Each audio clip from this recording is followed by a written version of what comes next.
Welcome to Christian News TY. My name is Sandra Coates. We're here today in Kingstree, South Carolina with Miss Mattie Thomas, a community activist in Lake City, South Carolina.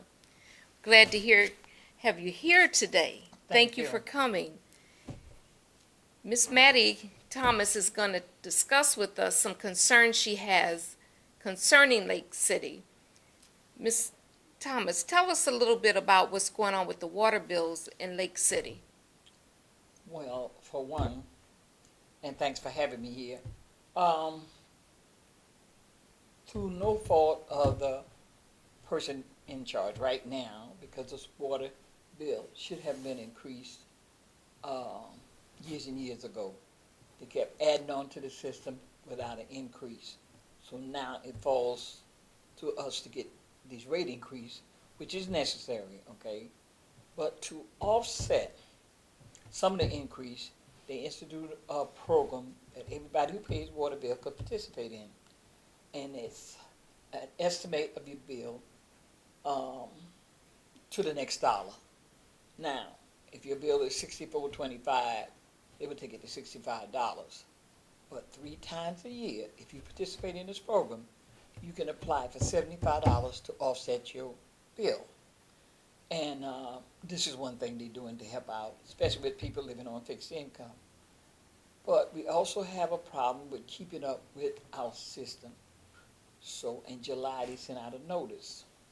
Well, the notice was written by someone who didn't understand that it had to be plain spoken language.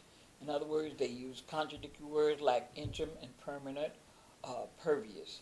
So I said we need to be clear when we send bills out, information out, so the average person will understand and know what you're talking about. So I talked to the city administrator. We're getting a meeting together so we can go over some points, including the program where you get help towards your water bill and the new increase they're sending out, whether it's going to be monthly, yearly, ever what it's be. Lack of clarity is what caused this problem. But also, prior mayors and prior councils didn't see the need to increase by a little bit, and now it's taking a big chunk to get us where we need to be. And like I said, the average person that's on fixed income is going to take a toll on them. But that's where the water is right now. And we'll see after the meeting, which is coming soon. Okay, thank you for that information concerning the Lake City water bill. Tell us about affordable housing in Lake City. That's another thing we are lacking in Lake City. If we would have a natural disaster, such as a hurricane, there's no place for nobody to move to. There's no homes, not only in the city of Lake City, in the county of Lake City. So here and again, I'll be working with the city administrator. We're going to look at things from tiny houses, affordable homes, especially when your average citizenry is between 725, 8, could be higher, but this is their wages. The wage earners, this is what they're making. And we have to have something that they can afford, especially those people who want to own their own homes.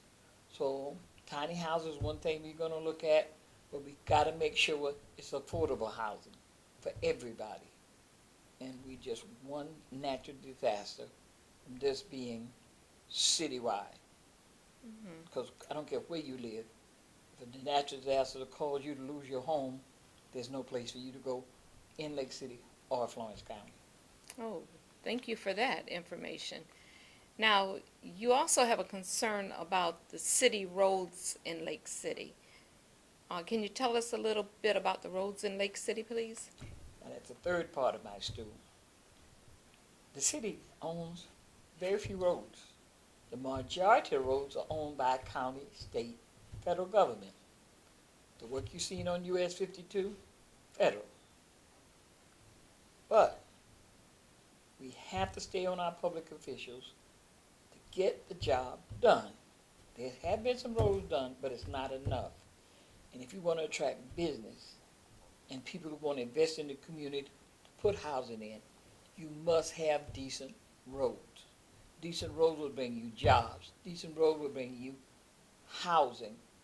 It's a three-part stool I'm looking at right now. The water, the affordable housing, and roads. And not only in the city of Lake City, this is statewide. If you want to attract business, like I said, where wage earners can earn more money, or hire more people, we have to have decent roads. And along with decent roads, you will get your housing, and the more people you have on your water system, the cheaper it will be. And that's why I say it's a three-legged stool. And we must focus on this. Housing, roads, and water, along with other things. But these are the three major things. Well, Ms. Thomas, we truly appreciate your concern and coming out to voice your concern. We thank you for being a voice for the community, and please share this video.